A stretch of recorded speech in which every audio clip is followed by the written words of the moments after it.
France could use its nukes to protect Europe against Russia. President Emmanuel Macron said in a defiant defense speech.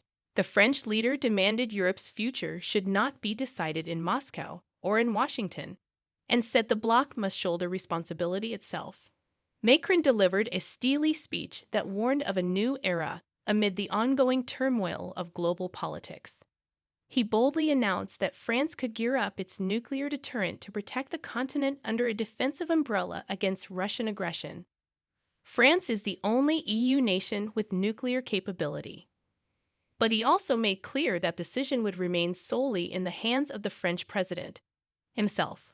Confidence that the US would protect NATO and EU countries if they were attacked is faltering after America repeatedly undermined the Western alliance. Since taking office, Trump has dramatically veered in favor of Putin's Russia, withdrawn US military aid for Ukraine, and now stopped sharing intelligence with the invaded nation. European countries have been scrambling to chip away their reliance on the US, with Keir Starmer announcing a hike to defense spending in the UK. Macron said he wants to believe that the US will stand by our side, but urged Europe to be prepared for that assurance to dissolve. He said that regardless of what happens in Ukraine, Russia must be recognized as a permanent threat, and Europe must act now to defend against and deter possible future attacks. And that means more arms and war equipment. Macron's nuclear announcement comes in response to a call from German election winner Friedrich Merz, who recently pushed for a discussion on nuclear sharing with France. The German said last Friday that Paris and London should discuss whether their nuclear protection could also be extended to us. He revealed that he is gathering all European army chiefs together next week in Paris to forge a plan to guarantee future peace in Ukraine.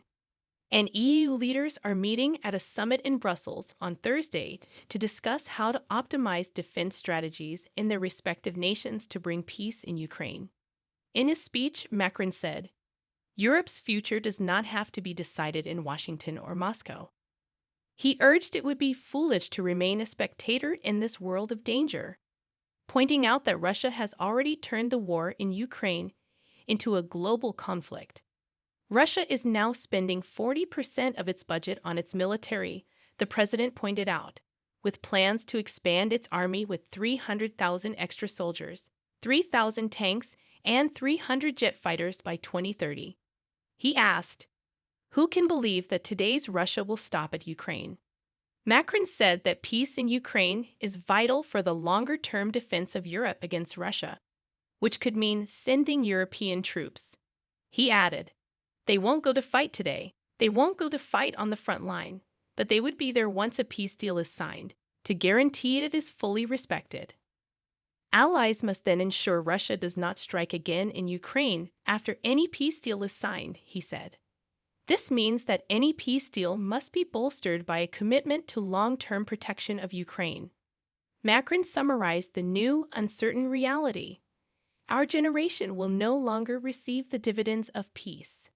It is up to us to ensure that our children reap the rewards of our commitments tomorrow, so we will face the future together.